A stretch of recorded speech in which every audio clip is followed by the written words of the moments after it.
Hello everyone, today we are here with Avenging Nightmares. Oh, hi. And is there anything you'd like to say before we get started with the questions? Mm, cheese is good, and I wanted to say ikadashimasu. Okay, so we'll go ahead and get started with the questions. And the first one is, do you have any plans for your channel? Keep on narrating and maybe just keep going from there. Maybe try to upgrade how I edit the videos. I'm just trying to finish up Twin Paradox. Only got a couple chapters left on that one. But I do want to try to edit, or well, upgrade how I edit the videos or how I put the videos together eventually. Maybe make a little bit higher quality instead of just running like my usual kind of low grade quality. But I'll thank you there. How did you come up with your channel name?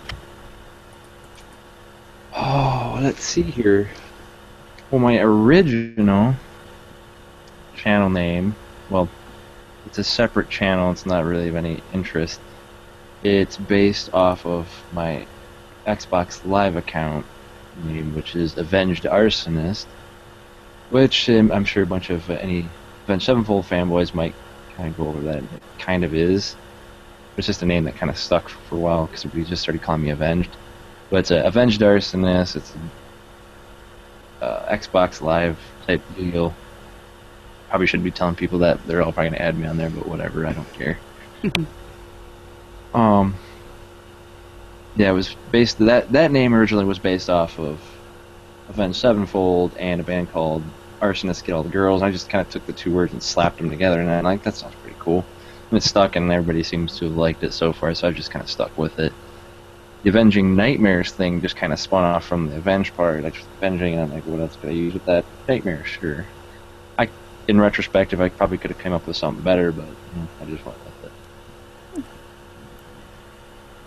How did your persona come to be? Well, it started off as, well, the picture you see probably on screen right now, the little werewolf, the Skyrim werewolf dude there, whatever. That's what it originally started out as. I just was like, it's some beastly looking monster creature, we'll go with that. And then it evolved into that, as some people remember, the other werewolf, kind of the moonlight in the background, big beast. Still kind of doing with that stuff, because I didn't really have a persona picture at the time.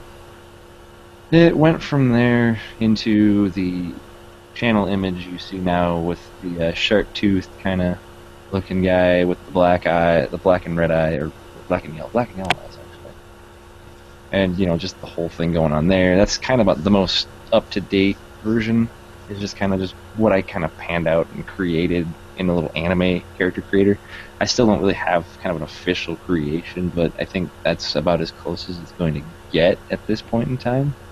It's kind of a spin-off of, if anybody watched Gurren Lagann, the anime, they would probably kind of, it's kind of a spin-off of him and, many Bleach characters, and it's just too much to explain. It keeps going further and further. How has narrating changed you? Made me a bit more social than what I used to be, and I can, for the most part, speak somewhat clearly to people. I used to be a bit more, kind of used to stutter more. You can still hear me occasionally stuttering from time to time. Probably hear me stuttering a few times throughout this interview. But no, it's helped me speech-wise, talking clearer and being more focused on what I'm saying. How has narrating changed your life? Plenty of new friends, more social interaction than I probably ever had in my entire life. Kind of back on the other thing, but more social interaction. I've met new people, just kind of grew a bond between a lot of people. I kind of regret not having been there for the last few months again. Kind of my disappearance I did again, but yeah, definitely just more people and more friends. Why did you start narrating? Well, let's see. That's kind of a.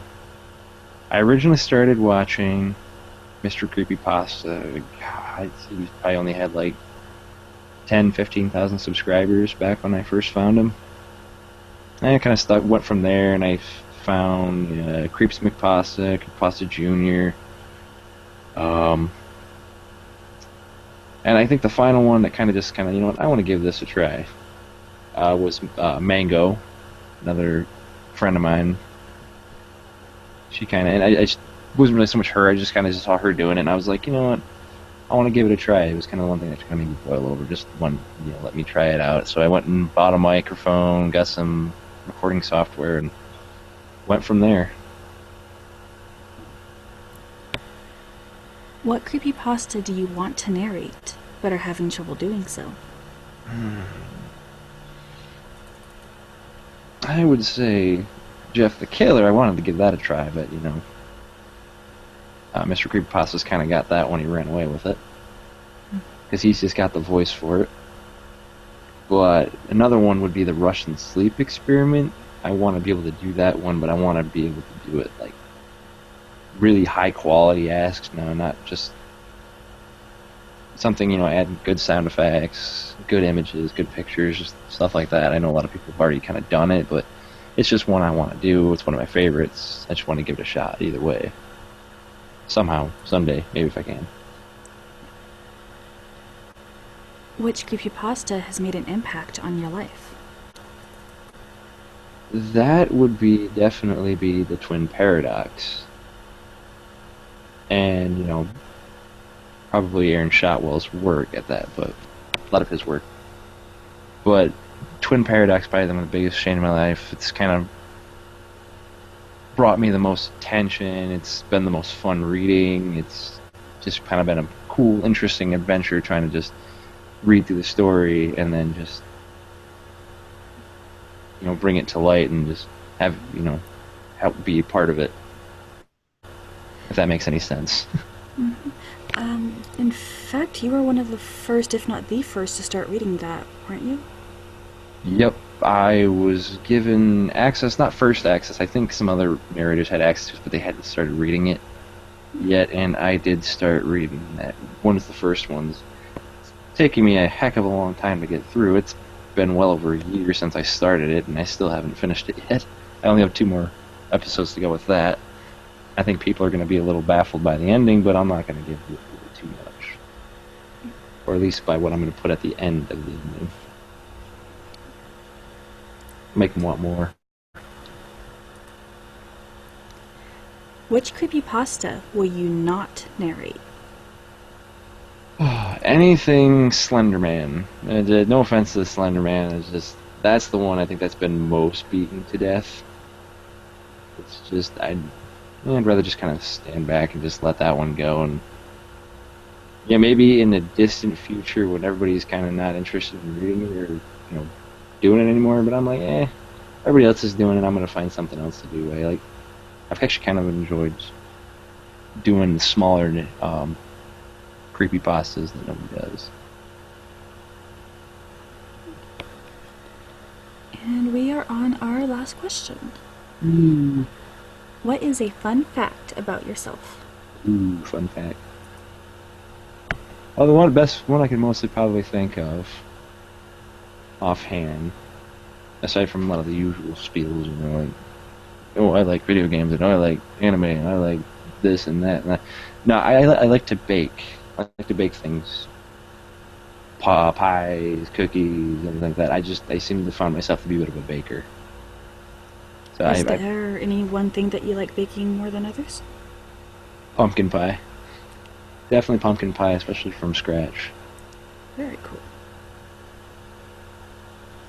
Okay. Is there anything you would like to say before we wrap this up? Much love to everybody who I've met along the way, and any subscribers, everybody, just anyone who's been there. I hope to eventually get the chance to talk to people again and get back into what my usual habits were. 'Cause I used to actually, reply back to almost all my comments. I haven't stopped taking time to do that lately. But, yeah, much love to everybody. I will hope to talk to you all soon. Alright. And description down below is a link to his channel, so if you haven't checked out his channel already, make sure you definitely go do that and subscribe. And that is it. So thank you very much for joining me. Oh, yes. Thank you for having me. And we'll talk to you later. Bye, everybody. Bye.